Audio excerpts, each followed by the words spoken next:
Today's show is sponsored by the ABV Barrel Shop.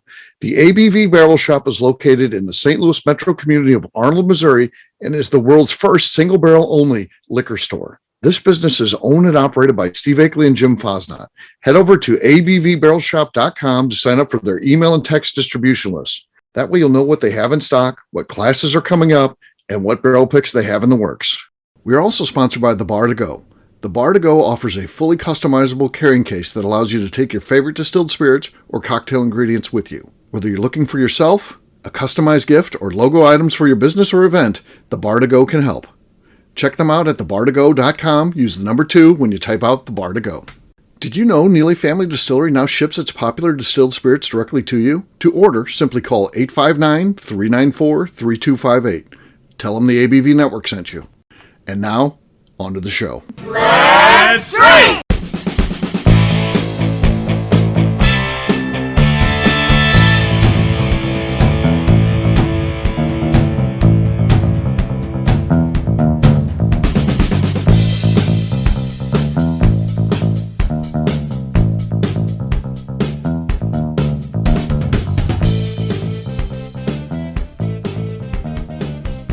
Welcome to the Bourbon Daily, the podcast about everything bourbon delivered to you every day of the week. Today on the show, we discuss a recent auction from a set of proposed alcohol offerings from National Distillers, which has a very antique collection feel to it that never made its way to market. My name is McNew. Please join me in welcoming my co-host, Steve Akeley, along with our special guests, Kathy Cool, Old Man Bay, Darren McRoy, and Katie Joyce. Hey, gang, what's up? Hey, guys. Hello. Hello. I think Darren's twisting friendship bracelets, so hopefully all of us here will get one of those. I hope we get one. Very excited about that. Check out his Etsy page at the end. Looking forward to that. Very much looking forward to that. That's exciting. All right. McNew said there's something she wanted to talk about pressing. I love our topic today, so we'll talk about that, but we'll get to that after the break. For right now, McNew has the floor. What do you got? Okay, guys. So what is your patience threshold for technology? Because I'm a person, I don't give a shit how something works. I think when I press the button, it should work. It should do what it's expected to. And if it doesn't, I just want to throw it out the window. I'm done with it. I don't want to fix it. How do you guys react to these things? Do you like, oh, I can fix it? Or are you immediately pissed off like I am? Oh, I'm pissed off. Yeah, of course. Instantly. Yeah. I'm not good with technology. No. I'm going to try to fix it. You're going to try to fix it. Absolutely. That somehow makes me feel, but I can fix it. Done. It's also at work. I try and fix the stuff at work because it's, it's inconvenient to not have those things working. But at home, I just turn it off and walk away. Yeah. I know. It does depend on location. Because like at work, there's that higher need for one of like, okay, I'm not making any money today if I don't have phones. So I better figure out what the hell's going on with the internet. But but at home, I'm like, minor inconvenience that the TV's not working or the YouTube won't hook up or Alexa's not coordinated. You know what? I'll go read a book. Screw it. Like read a book, at home.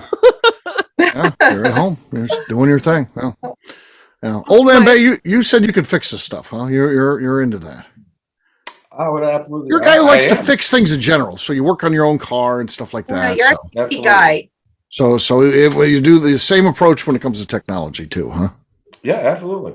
So we should call him if something in our house breaks. Yeah, I mean, he doesn't return phone calls very well, but sure, go ahead and give it a whirl. See what happens. Give it a try. Yeah, give it a try. So go to YouTube, University of YouTube, learn what you need to learn, see if you can do it. If you can't do it, hire somebody. If it can't be fixed, throw it away. YouTube's incredible for that kind of stuff. The way it's supposed to work. It has one job, and that is to work when I tell it to by pressing a button. And if it can't do that, I don't do it anymore. What is the one thing that you talked about, McNew? Okay, so it's funny because it was last weekend. Okay, what led to this? This is the backstory. Yeah, so Chris was hanging out with the neighbors, our backyard neighbors that we like, and they had a new friend over. So like I went home because I wanted to like make cookies and I was making something else. I don't remember what it was. And he was telling the neighbor that he has so much like that I'm nicer than him, but he has more patience than me.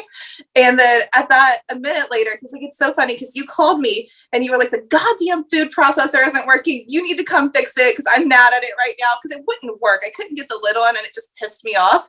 And he's like, they heard you yelling about this. And like, first, I wasn't yelling at him. I was just yelling in general that it wasn't working and it was supposed to be working. I was like, I'm not even going to make this stuff anymore. It's stupid. I'll just go buy something tomorrow.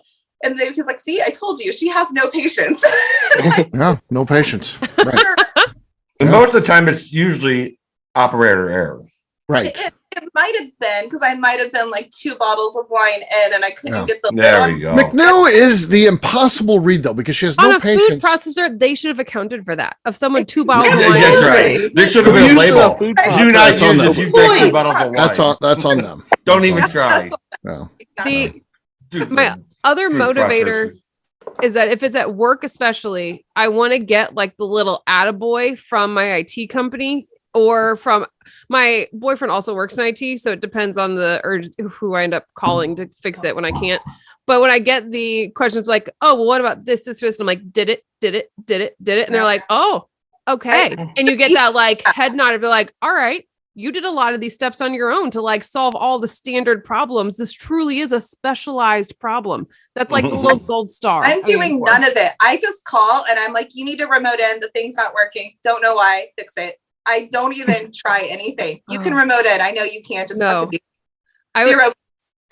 I had a problem recently and I couldn't figure it out.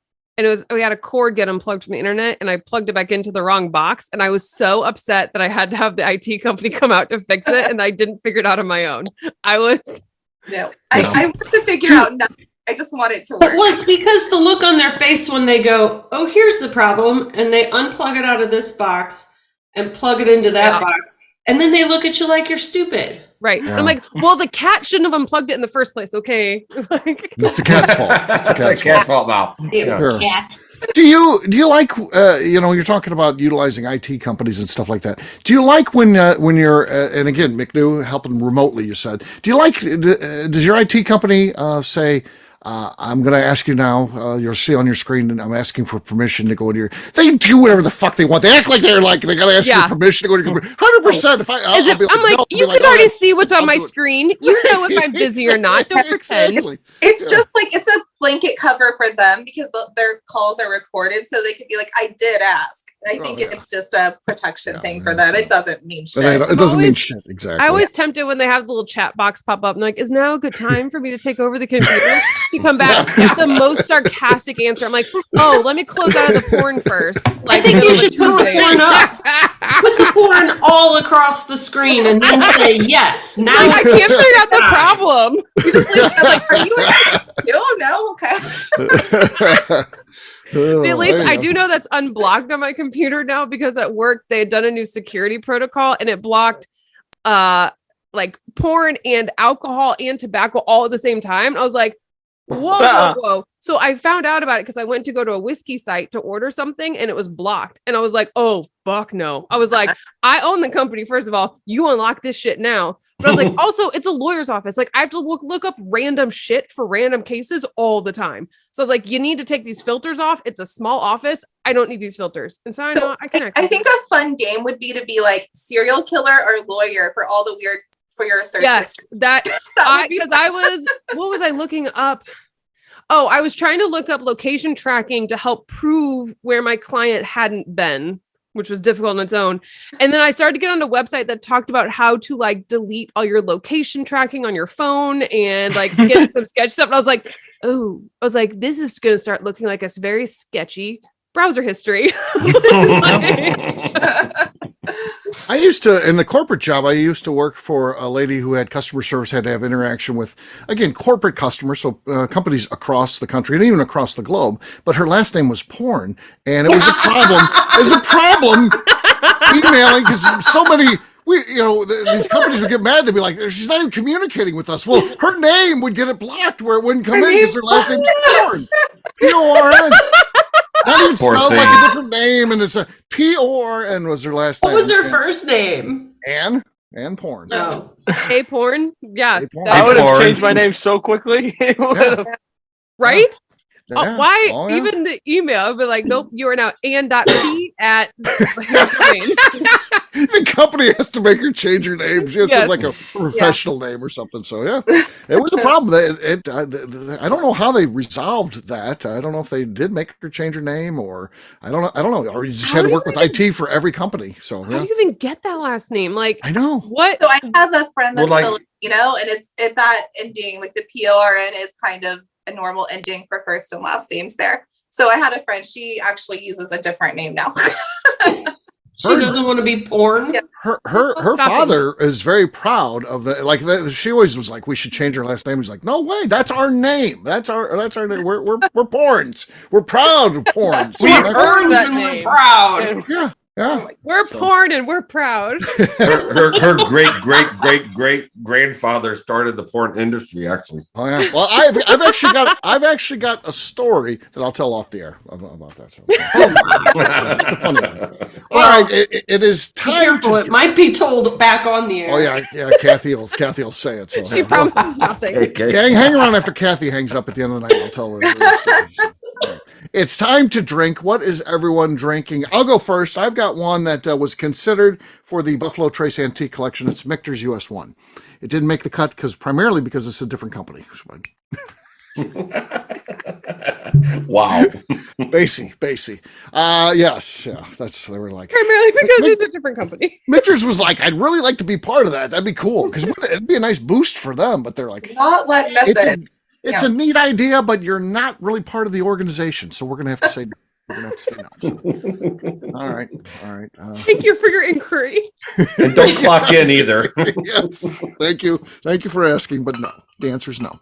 All right, let's see who's next. Let's go, KK. She's next. Well, when you said Michter's, I went and grabbed a Michter's off my shelf. Okay. So I want to be like Steve. Okay, yours was better. Oh, that's pretty good. Man. KK has the lead. Let's go, Darren, because his aren't usually. It's going to be quiet. Yeah. I can promise you, because I've opened this bottle several times lately. What is it? I have the Leopold Brothers rye whiskey. I was so happy. I was so happy to get that. I thought we made it. And I told Jim, as I'm stocking it on the shelf, I said, I don't care if none of these sell. It doesn't matter to me, because I will buy every one of these off the shop and I'll drink it myself. And you totally talked over his cork pop. That's on him. I started the story before He said it wasn't going to be any I didn't think there I was was make any noise, so I just there did was a it. preface that we didn't You have a prefacing. He Is it the prefaced that. 3-chamber rye? That is a 3-chamber rye. Yeah, we had it for 2 hours, and then it's. Oh man. We're trying to get more. Preliminary, they accepted our order. So how you do these things now is they accept your order, and you think, okay, well, you're getting it. Well, that doesn't mean that doesn't necessarily mean you're getting it. That they have the ability to cancel it before it gets loaded on the truck. Once it hits the truck, it's ours. But or if they're a certain distributor, they'll cancel your order after it's delivered to you. Oh yeah, they'll come in and pick it up. Yeah. So that's good. McNew, what do you got? Kathy's got the lead. Have some Penelope Barrel Strength. Penelope, okay. That's how I used to say it as a kid. I was like, that's not a real name, but Okay. It sounded. It's like didn't sound like a cork pop. It sounded like something hitting. grandma, All right. like dentures were missing. Yeah, Grandma's dentures. That's the name of a barrel pick we have coming up. Grandma's dentures. Good one. It's like a minty aftertaste. Everybody's in gonna there. want that pick. Well, we got Yeah. Grandma's dentures. Imagine the smell. Yeah, imagine. Oh, Grandpa loved it when he heard that sound coming.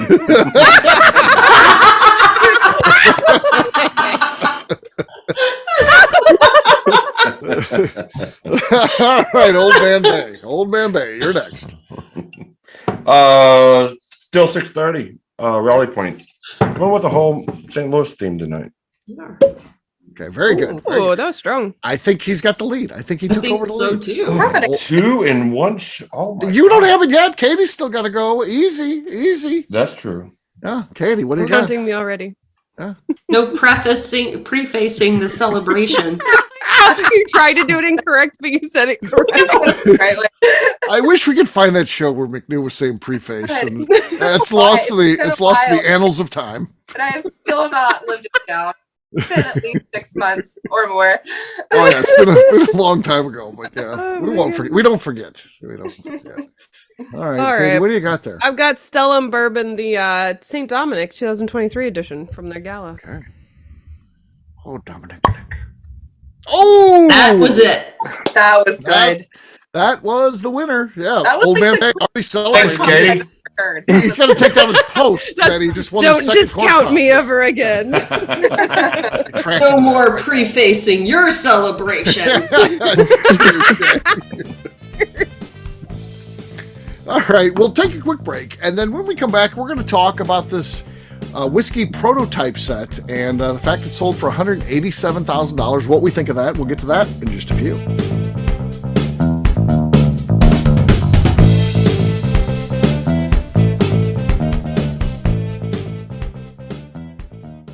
Let's talk about the people who make these shows happen. First up is the ABV Barrel Shop. It is the most unique shopping experience in the world of bourbon, as the ABV Barrel Shop only sells single barrels. Owners Steve Akeley and Jim Fosnot select. With over 100 distilleries on board to sell us barrels, we are home to the most unique and diverse barrel pick selections in the bourbon world. By signing up for our email, you will always know what we have in stock. In addition to the single barrels, we'll have a gift shop featuring ABV Barrel Shop as well as ABV Network merchandise. We are partnering with vendors like Art Eatables and Old Man Bay Signs to bring you unique items you can't find anywhere else. We will also have a 24-seat classroom where we are offering educational and fun classes like Breakfast and Bourbon, a series where we pair donuts and bourbon, customer barrel picks, and opportunities to learn from master distillers and other bourbon dignitaries. Best of all, we feature a tasting bar where you can try before you buy. All of this is located in the St. Louis metro community of Arnold, Missouri. If you are in the St. Louis area, please stop by to say hi. If you're traveling in from outside the area, please take advantage of our hotel rates with the Drury Inn and Pear Tree Inn, less than a mile from our shop. This can be done via the links in our Visit St. Louis section on our website. Head over to abvbarrelshop.com to plan your trip. The ABV Barrel Shop. It's where single barrels live. Hi, this is Steve Akeley, owner of the ABV Network. We're sponsored by the Stave and Thief Society. This is where you, a bourbon enthusiast, can expand your knowledge and emerge a bourbon steward. In 2017, I completed my Executive Bourbon Steward certification. It's the most comprehensive bourbon certification program available and connects you with an expansive network of bourbon enthusiasts and professionals. Check out the full listing of in-person and online certifications and join the society today by enrolling at staveandthief.com. Okay, let's talk about the Neely Family Distillery. In 2018, I met Royce Neely at an industry event. He started appearing on our shows, and we became friends during my frequent trips to Kentucky. Today, he is amongst the leaders of young distillers leaving their mark on the bourbon industry. A visit to Neely Family Distillery yields insight on their unique family history, why their products are special, and gives you the opportunity to taste their whiskey, moonshine, and creams. Check them out at NeelyFamilyDistillery.com or visit them in Sparta, Kentucky.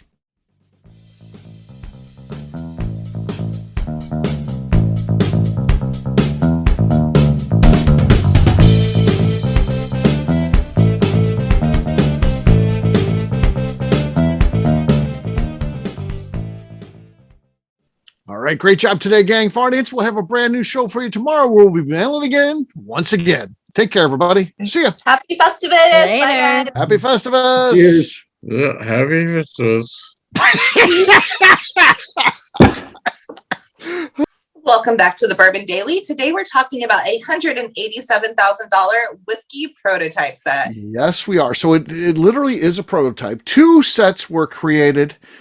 So I guess they needed that when they were pitching this idea. It's National Distillers, which of course went out of business, and this was right at the end of their run. So this was 1997, and they were going to kind of go pretty big, actually, 6,000 bottles of each, which would have been equivalent to a lot of the releases of today. I don't know exactly what the BTAC when it comes out, and it varies. And they used to say, and I think they quit saying exactly how many, but it was right in that 6,000 to 7,000 range. So they would have been right in tune with that. It was 5 offerings, just like BTAC is. And here's what was going to be in there. Now, the funny thing is, one of them happens to be one of the BTAC collection because, again, National Distillers get sold off, and the brands go to other companies, mostly to Beam. Beam's the one who bought them out, but they did sell off some of them after the fact. So, Old Quaker Indiana Corn Whiskey. So, a 21-year-old corn whiskey. That's an interesting one. 65% alcohol by volume. Is that right? Yeah, 65%. Yes, so 130 proof. That would have been good to try, I would think. But and it's from 1976 is when that was distilled. So 21-year-old. Then there was one just called Stitzel-Weller Kentucky Straight Bourbon, 17 years old, 53.5% ABV. Then you had Taylor Williams Kentucky Straight Bourbon, again a 17-year-old. Coming in at 56% ABV. So again, just like the BTAC collection of today, all heavy hitters in terms of proof and of age. The next one, my favorite whiskey of all time, George T. Stagg was part of this. So the funny thing though, it was Kentucky Straight Rye whiskey. So it was a Stagg Rye, which is interesting. And again, a 16-year-old version of that coming in at 114 proof. And last but not least, this one, I wonder who owns this name now, because maybe it's a brand that's out there. I don't know. I don't remember seeing Buffalo Springs, but it was Buffalo Springs Kentucky Rye Mash Whiskey, a 15-year-old offering of that coming in at 62.5% ABV. So as I said, 2 were created for this. And then ultimately, only one survives because Stitzel-Weller apparently had a fire, and those prototypes were in the fire. So there's only one set of these that exist. They're fully bottled up and sealed and ready to go. Well, I could see them on the shelf. But they sell. They end up selling at auction for $187,000. What do you guys think of that? Is that something? Again, I don't think any of us here can drop $187K on some whiskey, but you have to. There are people that do have that sort of money, and if you had that sort of money, I'm not talking about the jobs we have, the lives we have now, but if things were different for us, is this something that you would buy? And if so, what would you do with it? Disposable income, right? Is that what you're saying? Yeah, you gotta have a lot of. If I got disposable income, hell yeah, I'll buy it for that. Why not? Yeah, that's what I would do. It sounds like a great deal. So, are the people that are buying this are they drinking it? No. Yeah, but I I don't would. think so either. Hell yeah, I'd pop every one of them. Would you? Absolutely. Would you? Why? Yeah. Just to prove a point? Why? I don't. Why have it if you're not going to drink it? Thank you. Because it'll be worth a lot Thank more you. money than that, right? Doesn't matter. Hey, when you're dead and you're in that box 6 foot under and you never tasted it, what good did it do you? Exactly. So here's what it might do you. Okay, so you, Old Man Bay is 50ish years old. I don't know exactly how old you're, somewhere in there. If you live another 20 years, you hang on to this, and we fast forward the clock. Bourbon, we got a show coming up. Bourbon is projected to grow 64% over the next 8 years. So say in 8 years, there's that many more bourbon drinkers and stuff like that. It's that much bigger. Say this is now worth $3 million, and you spent $187,000. No. Would it bother you? You're not a true bourbon lover if you didn't drink it. If you just owned it and then resold it, you're not a bourbon. Well, if you have that much money, buy 2, drink 1, save 1. There's only one in existence. There's only one in So existence. there's 6,000 bottles. No, that's what they were gonna. If they would have come to market with it, they would have. They sold would've it. Original been- plan. was There's only one 6,000. set. Yeah. They only made 2 Oh. sets as an experiment, and one was destroyed in the fire. The one that stood for safekeeping. Well, I'm surprised it's only going for 187 then. Yeah, exactly. That was my point. That actually kind of seems like a bargain at that point. That's what I think too. The No, fact that these are 5 completely unique bottles, and in a complete set like this, the history that it could go way more. Okay. Yeah. All right. Let's put some realism here. Say you guys invent a product and you're now knocking down about $1 million a year. So I don't know where you're at now, but you're making about $1 million. You could afford something that cost $187,000, but you're making $1 million a year. It's not like you've Fuck got you money. but it's not like you've got $1 billion. You've got good money and you could afford this. Are you telling me if you made $1 million a year, you'd drink $187,000 worth of booze, or would you Yes. hang on to it knowing you can drink it down, Absolutely. either drink it down the road or sell it down the road? I If think I- these. Go ahead, Katie. Sorry. No, you can go ahead. So these bottles are beautiful, though. Like the labeling, the packaging, they look gorgeous. So I think they'd be like a nice mantelpiece. Like I put them Katie up. says this, and I know how Katie is. But- go ahead, McNew, and then I'll retort Katie here. They're so pretty, but I think for special occasions, like if I'm having people over, like, I don't know, for Christmas or my birthday or something, let's open one. That'd be kind of cool. That'd be kind of cool to share with friends, giving an ultimate experience.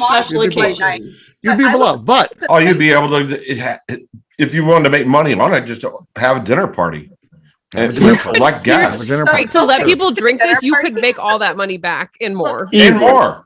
And still have half the bottle left. I have these bottles. You can come pet my dogs, taste this whiskey, and get out. Pet my bottles. How is that any different, Katie? If you're making money off selling what you've got now or 5 years from now, so I would have been tasting it too. I see the difference. I don't see whiskey as a commodity that should be used for that purpose. I see whiskey as the quality of what's inside. Okay. What if I saw Katie won that?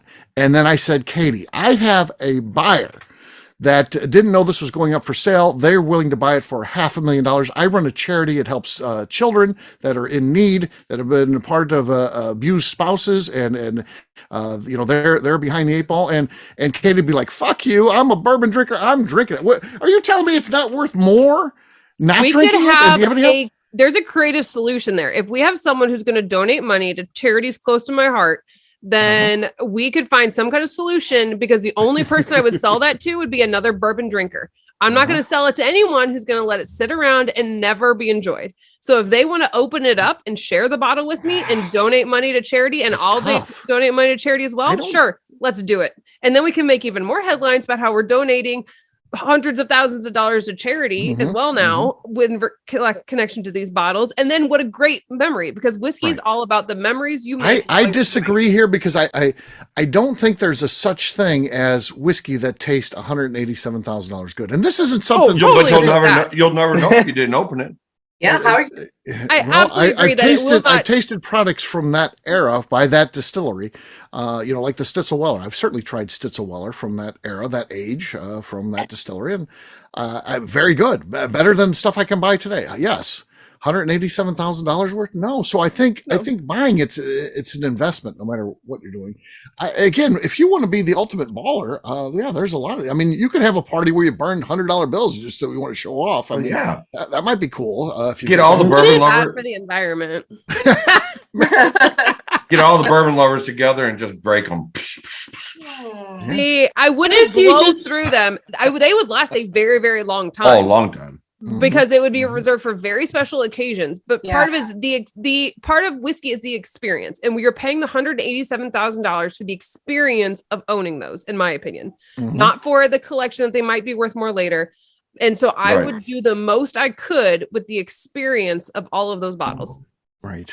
It's won $187,000, but I won the chance to buy that bottle of that birthday bourbon this year. And I struggle with the very same thing with that bottle. Yeah, but you fucking sold it. So you're this is the perfect example. I did not sell that yet. A guy on a show sitting here saying he would take this $187,000 bourbon and drink it, and he gets a birthday bourbon. He's like, I gotta fence this thing. I gotta get rid of it. I gotta move this thing. Right, he doesn't make $1 million a year. I'm assuming we're discussing someone who's going to drop 187 of their own money on this whiskey. Because if someone gifted me this collection and then offered me $3 million for it, hell yes, I'm doing that. If someone gifted me this collection, I don't think I would know if I would open it, just because of it could be life-changing in my income. I didn't have this money to spend on this to begin with. Yeah, because $187,000 is like a 30-year mortgage for, I think, most people. Yeah, screw my principles. If I actually had this now in my life, it's the money. Yes. We're talking about if you got fuck you money already. Like, what does it matter? Why would I not drink it? Right. Thursday. Let's go.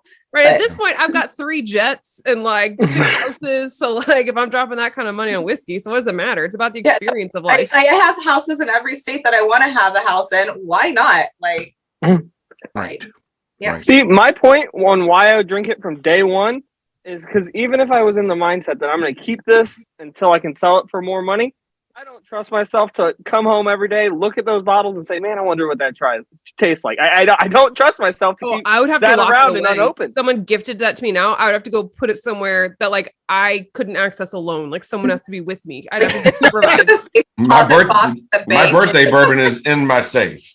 Yes, under As any good supervision bourbon only, fan can I should look have at it these locked up, bottles? yes, yeah. So I just be like, Well, no, because I have people whenever we have people over, and I'm getting a birthday bourbon as well. I'm getting a birthday bourbon. I'll have it soon. My father-in-law lives in Ohio, and he won the lottery or whatever that you Oh, get. did he? yay! Yeah, so, and he, whenever he gets these things, he calls me and do you want it? Because you don't have, they call you and say, do you want it? And so he calls me, do you want it? Of course, I want it. So I'm going to take it. I will drink that. Yeah. That's not getting sold. Don't call me about it. It's not for sale. That will be drank by me, 100%. Good. I don't struggle with that one at all. I'm drinking that. I'll probably save it till my birthday because it's cool. There is something cool about popping a birthday bourbon on your birthday. So I'll save it for a little bit, but I will open that and crack it open. And maybe I'll bring it in the shop and share it with friends. You know that my birthday is coming up before yours. Oh, yes, of course. Of course. I'll probably just give it to McNew. So, yes. Absolutely. Yes. All right. On that note, we'll wrap this one up as we always do. Fun topic and good spirited discussion, different sides. I think that's good. This is what we want. This is good. Oh, you guys did good. Was that good, Kitty? Good job, everybody. All right. We'll wrap this one up as we always do by talking about where people can find us. Darren, we're starting with you. Where can people find you? You can find me on Instagram at The Bourbon Adventures. All right. Old Man Bay. You can find me on all social media at Old Man Bay Signs. All right, Kathy. I'm on Instagram at KK Cask Strength. Katie. You can find me over on the internet searching Buffalo Springs. I don't think it's actually a distillery anymore. It looks like it is an inn. Like you can rent out the place to stay there. Okay. It's where it's a gatehouse is one of the last structures left on the former distillery site. But also over, and it's in Georgetown, Kentucky. This would be super cool to rent out though. Okay. Well, explore this more. Also over on Instagram at Katie Proof. Sorry. Okay. Sounds fun. I think I've heard about that place before actually, but yeah. All right, McNew, how about you? I'm on Instagram at McNew ABV. For me, I'm an easy guy to find. I'm at Steve Akeley on Twitter, Instagram, or Facebook. I've got a website, steveakeley.com. We've also got a company website. That thing's abvnetwork.com. Check it out. Everything that we do is out there. Previous shows, blogs, so much more, abvnetwork.com. And of course, stop by and see us, ABV Barrel Shop. We'd love that. We're there. We'll sample things out. You can taste things, try before you buy. At a minimum, signed up for our email distribution at abvbarrelshop.com. McNew, anything else to say before we get out of here? I would like to remind the audience to please give us a 5-star review. That includes comments. It helps new people find the show, which is very important to us. And if you like what we're doing, we ask that you please visit our Patreon page at patreon.com/the ABV Network. Great job today, gang. For audience, we'll have a brand new show for you tomorrow. Looking forward to that. Until then, take care, everybody. See ya. Bye. Bye-bye. Goodbye. Peace. Bye.